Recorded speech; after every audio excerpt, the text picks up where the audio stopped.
সিলেট শহরে আজ আমার তৃতীয় দিন। আমি আজ যাব শ্রীমঙ্গল। সিলেট শহর থেকে সিলেট রেল স্টেশনের দূরত্ব খুব বেশি দূরে নয়, তবে অটো ভাড়া নেবে 150 টাকা।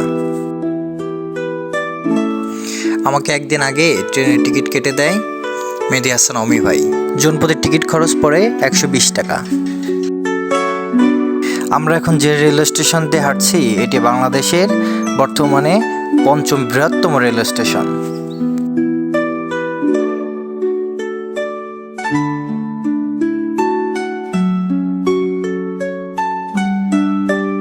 অনেকটা সময় অপেক্ষা করার পর আমাদের পাহাড়িকা এক্সপ্রেস আমাদের সামনেই হাজির। হেড স্যার প্রথম দিকে উঠে আস্তে আস্তে ভিতরে প্রবেশ করে এবং আমাদের সিটগুলো খোঁজার কাজ চালায়।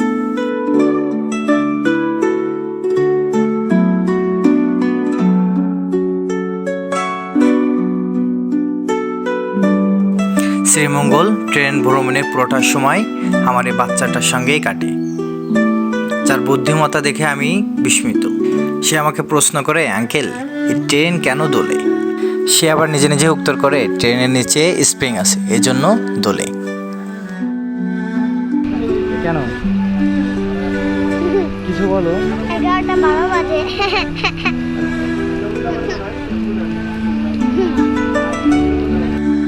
যাওয়ার সময় সে আমাকে বিদায় দিয়ে চলে যায়। এই বাংলাদেশে হয়তো একটাই ট্রেন আছে যেটার চেন টেনে নামার অনুমতি আছে। অনুমতি আছে কিনা ঠিক জানি না, তবে কয়েকটা জায়গায় দেখলাম স্টেশন ছাড়াও চেন টেনে নেমে যাচ্ছে।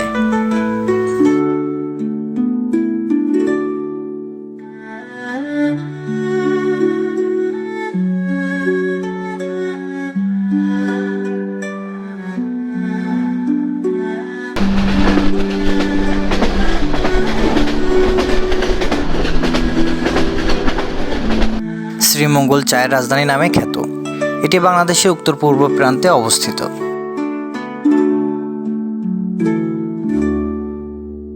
শ্রীমঙ্গল নেমেই আমি খুলনা ব্যাক করার টিকিটটা কেটে রাখি। জনপ্রতি টিকিটের মূল্য পড়বে 1200 থেকে 1300 টাকা। শ্রীমঙ্গল সারাদিন ঘোরার জন্য আমরা একটি অটো ভাড়া করি, যার খরচ পড়ে 1300 টাকা। চারপাশে শুধু দেখছেন চা বাগান। কেবল চা গাছের সমারোহ নয়, প্রকৃতির এক অপূর্ব সৃষ্টি। সবুজের সমারোহে ঢাকা এই স্থানগুলো মন ছুঁয়ে যায় প্রতিবার।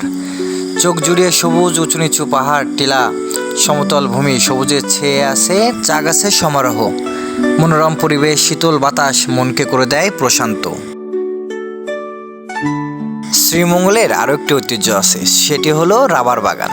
দেশ বিদেশ থেকে পর্যটকরা আসেন এই রাবার বাগান পরিদর্শন করতে।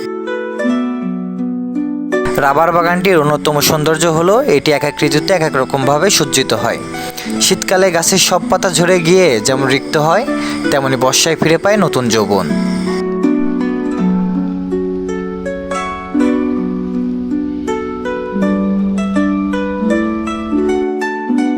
চা বাগান ভ্রমণের জন্য শ্রীমঙ্গল হতে পারে আপনার প্রিয় গন্তব্য। এখানকার মাইলের পর মাইল বিস্তৃত চা বাগান দেখে মনে হবে যেন পাহাড়ের ঢালে সবুজ গালিচা বিছানো রয়েছে। দেশের সবচেয়ে উন্নত মানের চা এখানে উৎপন্ন হয়ে থাকে। চা বাগান থেকে উৎপাদিত চায়ের মাধ্যমে সিলেট দেশের অর্থনৈতিক গুরুত্বপূর্ণ ভূমিকা পালন করে চলেছে। এই চা বিদেশে রপ্তানি করে বাংলাদেশ আয় করেছে বিপুল পরিমাণে বৈদেশিক মুদ্রা। চারপাশে পরিবেশ দেখে মনে হচ্ছে এখানেই থেকে যাই। মন অশান্ত, মন ফিরে যেতে চায় না। অটোতে করে চা বাগান দেখতে দেখতে একটা পর্যায়ে যে আমাদের একটা চা বাগানে ঢোকার অনুমতি হলো। যত দূর চোখ যায় মসৃণ সবুজের ছাওয়া, উঁচু নিচু টিলা। শ্রীমঙ্গল আপনার মনের মতোই সুন্দর, হয়তো তারও বেশি। বহু কবি সাহিত্যিকদেরও মুগ্ধ করেছে। মন চায় পাখি হয়ে উড়ি।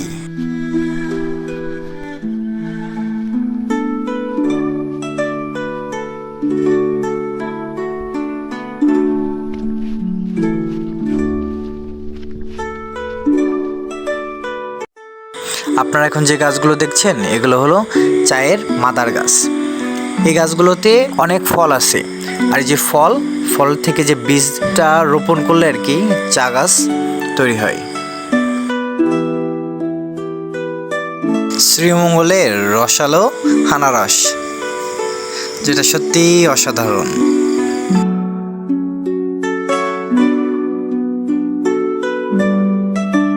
আমরা এখন প্রবেশ করছি মাধবপুর লেক। মাধবপুর লেক সিলেটের মৌলভীবাজার জেলার কমলগঞ্জ উপজেলায় অবস্থিত। বাংলাদেশ পর্যটন আকর্ষণগুলোর মধ্যে এটি অন্যতম। বাংলাদেশ উত্তর পূর্ব কোণে অবস্থিত সিলেট বিভাগের মৌলভীবাজার জেলার কমলগঞ্জ উপজেলার মাধবপুর ইউনিয়নের পাত্রখোলা এলাকায়। চা বাগানে চাষের ও অন্যান্য বিভিন্ন কারণে ব্যবহারের জন্য প্রচুর পানির প্রয়োজন হয়, কিন্তু এসব অঞ্চলে বৃষ্টির পরিমাণ অধিক হলেও ঢালু ভূমির কারণে পানি অধিক সময় অবস্থান করে না। বিধায় পানির প্রয়োজনে বাগান কর্তৃপক্ষ 1965 সালে বাগানের মধ্যে 3টি টিলাকে বাদ দিয়ে পানি জমি রেখে গড়ে তোলেন মাধবপুর লেক। মাধবপুর লেকটির আয়তন প্রায় 50 একর এবং দৈর্ঘ্য 3 কিলোমিটার, প্রস্থ 50 হতে 300 মিটার। ছিল পাহাড় ছিল ঠিক কাটি কাটি এটা তো ব্রিটিশ। তারপরে লেখায় বাদটা দেওয়া 65 লেখটা তৈরি ওইখানে হ্যাঁ হ্যাঁ 1965 এটা তো বাংলাদেশ স্বাধীনের আগে ব্রিটিশ বাগান করে। ব্রিটিশরা করেছে এই সংস্থা, ওরাই খাইতো। ঠিক ঠিক আমরা ওই আমাদের বলেতে কি আমরা জিজ্ঞেস করেছি, ব্রিটিশরা আমাদের অনেক কিছু ক্ষতি করে দিয়েছে, কিন্তু ওদের জন্য আমরা 50 বছর আগাই গেছি। কারণ স্কুল কলেজ মসজিদ মাদ্রাসা কেউ ছিল না, বিশ্ববিদ্যালয় ছিল না, আগে ছিল মক্তব আর মন্দির। এটা চা পাতা বড়টা, এটা পাতা পাতা, এটা পাতা না, এটা চা পাতা না। এটা মারা দরকার, ওই যে ভূগোল বুঝাবি নি। লম্বা দেয় নি তাহলে একটু আমরা পাতাটা খাই না। হ্যাঁ এই ইউটিউবে দেখছি এই এই যে আমরা চা পাতা পাতা দিই। আসলে পাতাটা খাই না। এখানে পানি উপরে সাপ্লাই যায় না। আমরা এখন প্রবেশ করছি লাওয়াছড়া জাতীয় উদ্যান। লাওয়াছড়া জাতীয় উদ্যান বাংলাদেশের অন্যতম। 1997 সালে এই বনকে জাতীয় উদ্যান হিসেবে ঘোষণা করে বাংলাদেশ সরকার। বিলুপ্ত প্রায় উল্লুকের জন্য এই বন বিখ্যাত। উল্লুক ছাড়াও এখানে রয়েছে বিভিন্ন প্রজাতির দুর্লভ জীবজন্তু, কীটপতঙ্গ এবং উদ্ভিদ। টিকিট কত করে? 115। আচ্ছা। লাওয়াছড়া জাতীয় উদ্যানে প্রবেশ মূল্য জনপ্রতি 115 টাকা। বাংলাদেশের বিখ্যাত বনগুলোর মধ্যে লাওয়াছড়া বন অন্যতম। পরিচিতির দিক থেকে সুন্দরবনের পরেই লাওয়াছড়া বনের অবস্থান। সিলেট বিভাগে মৌলভীবাজার জেলার কমলগঞ্জ উপজেলার এই বন অবস্থিত। 1925 খ্রিস্টাব্দে ব্রিটিশ সরকার এখানে বৃক্ষায়ন করলে তাই বেড়ে আজকের এই বনে পরিণত হয়। জীববৈচিত্র্যের দিক থেকে লাওয়াছড়া জাতীয় উদ্যান বাংলাদেশের সমৃদ্ধতম বনগুলোর একটি। আয়তনে ছোট হলেও এ বন দুর্লভ উদ্ভিদ এবং প্রাণীর এক জীবন্ত সংগ্রহশালা। বনে প্রবেশের সাথে সাথে নানা ধরনের বন্য প্রাণী, পাখি এবং কীটপতঙ্গের শব্দ শোনা যায়। বনের মধ্যে প্রায় সারাক্ষণই সাইরেনের মতো শব্দ হতে থাকে। প্রকৃতপক্ষে এটি এক ধরনের ঝিঝি পোকার শব্দ। লাওয়াছড়া জাতীয় উদ্যানে 460টি প্রজাতির দুর্লভ উদ্ভিদ ও প্রাণী রয়েছে। এর মধ্যে 167টি প্রজাতির উদ্ভিদ, 4 প্রজাতির উভচর, 6 প্রজাতির সরীসৃপ, 246 প্রজাতির পাখি এবং 20 প্রজাতির স্তন্যপায়ী প্রাণী দেখা যায়।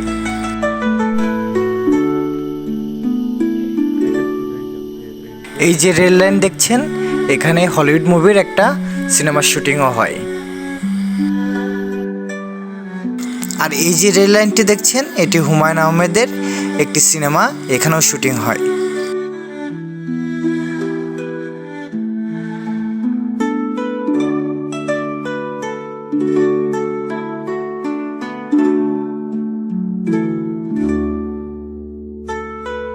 এ বনে স্তন্যপায়ী প্রাণী আছে নানা প্রজাতির। বিলুপ্ত প্রায় উল্লুকের জন্য এ বন বিখ্যাত। বনের মধ্যে কিছু সময় কাটালে উল্লুকের ডাকাডাকি কানে আসবে। উল্লুক ছাড়াও এখানে রয়েছে হনুমান, লজ্জাবতী বানর, মুখ পোড়া হনুমান, শিয়াল, মেষবাঘ, রামকুত্তা, এশীয় কালো ভাল্লুক, মায়া হরিণ সহ নানা প্রজাতির জীবজন্তু। মায়া হরিণ সাধারণত উচ্চতায় 20 থেকে 25 ইঞ্চি। এদের বাদামি রঙের দেহ, একদিনে আমি যতটুকু পেরেছি শ্রীমঙ্গল ঘুরে আপনাদের দেখানোর চেষ্টা করেছি। সকলকে ধন্যবাদ আমার সাথে থাকার জন্য।